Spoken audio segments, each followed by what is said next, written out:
ইন্নাল হামদুলিল্লাহ ওয়াসসালাতু ওয়াসসালামু আলা রাসূলিল্লাহ ওয়া বা'দ।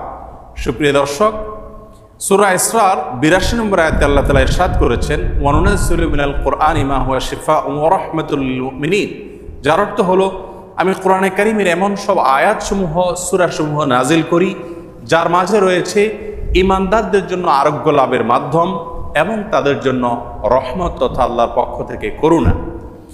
আয়াতের ব্যাখ্যা মুফাসসিরদের অনেকেই বলেছেন, এখানে আল্লাহ রাব্বুল আলামিন আত্মিক রোগসমূহ থেকে আরোগ্য লাভের মাধ্যমের কথা বুঝিয়েছেন। অর্থাৎ কোরআনের প্রেসক্রিপশনকে অনুসরণ করার মাধ্যমে মানুষ প্রকৃত মানুষে পরিণত হয়, মানবীয় গুণাবলী অর্জন করে মানুষ আল্লাহর রাব্বুল প্রিয় পাত্রে পরিণত হয়। এর ব্যাখ্যা অনেক মুফাসসিররা এও বলেছেন যে এর মাধ্যমে আল্লাহ রাব্বুল আলামিন আত্মিক রোগসমূহ থেকে মুক্তির পাশাপাশি শারীরিক যে রোগসমূহ আছে সেগুলো থেকেও মুক্তির পথ আল্লাহ রাব্বুল আলামিন আমাদেরকে বাতলে দেন। সেগুলোকে আবিষ্কার করে খুঁজে বের করে যথাযথভাবে আমল করার মাধ্যমে উপকৃত হওয়াটাই হলো আমাদের জন্য মূল বিষয়। আজ আমরা কোরআনে কারীমের এমন একটি সূরা আপনাদের সঙ্গে শেয়ার করতে চাই যে সূরার অপর নামই হলো সূরাতুশ শিফা বা আরোগ্য লাভের সূরা। আর সেই সূরা হলো আমাদের সকলেরই অতি পরিচিত সূরাতুল ফাতিহা।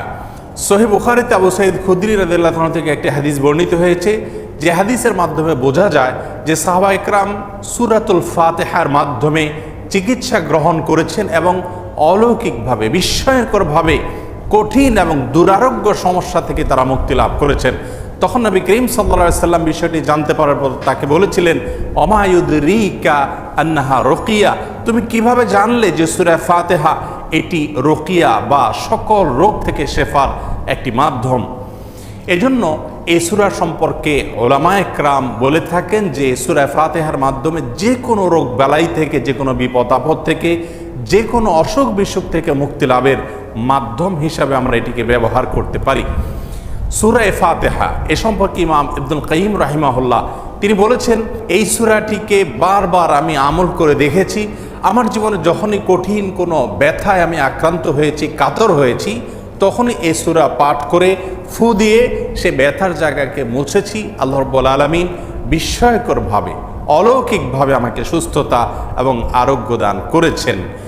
আমি ব্যক্তিগতভাবে আমার কথা বলতে পারি যে আমার বাসায়, পরিবারে আমার বাচ্চাদের যখন কোনো অসুখ বিসুখ হয়েছে, কখনো কোনো সমস্যা দেখা দিয়েছে, তৎক্ষণাৎ আমি সূরা ফাতিহা পাঠ করে তাদেরকে ফু দিয়েছি, তাদের শরীরে মুছেছি এবং সঙ্গে সঙ্গে আল্লাহ রাব্বুল আলামিন বিস্ময়করভাবে আমাকে উপকারিতা দিয়েছেন।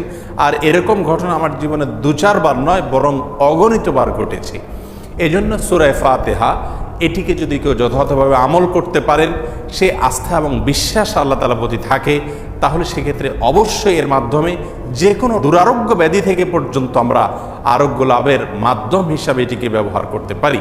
হাদিসে কুদসিতে আল্লাহ রাব্বুল আলামিন বলেছেন, আনা ইনদা যন্নি আবদি বি, বান্দা আমার প্রতি যেমন ধারণা করবে আমি তার প্রতি সেরূপ আচরণ করব।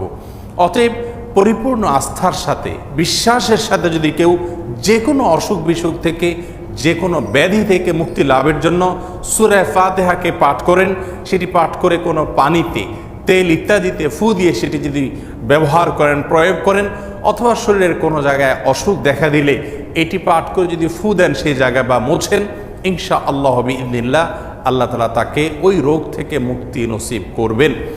এবং এটি হাজারো লাখো উলামায়ে কেরাম এবং ঈমানদারদের পরীক্ষিত একটি আমল। আমরা এই আমলটি যে কেউ করতে পারি। আমরা অনেকে মনে করি এই সমস্ত সূরার মাধ্যমে আরোগ্য লাভের জন্য বোধহয় কোনো মুত্তাকি পরহেজগার মানুষ দিয়ে এগুলো পাঠ করাতে হয়। মূলত আমরা যে কোনো মুসলমানই এটিকে আমল করতে পারি এবং এর মাধ্যমে আরোগ্য লাভের চেষ্টা করতে পারি। আল্লাহ রাব্বুল আলামিন আমাদের সকলকে কোরআনে কারীমকে সব দিক থেকে আমাদের অনুকরণীয়, অনুসরণীয় গ্রন্থ হিসাবে গ্রহণ করার তৌফিক দান করুন। কোরআনে কারীমের সকল প্রেসক্রিপশনগুলো মেনে আমাদের জীবনকে আলোকিত করার তৌফিক দান করুন এবং কোরআন থেকে শেফা গ্রহণ করে আরোগ্য লাভ করে আল্লাহ তাআলার প্রতি আমাদের ঈমানকে আরও বৃদ্ধি করার তৌফিক দান করুন।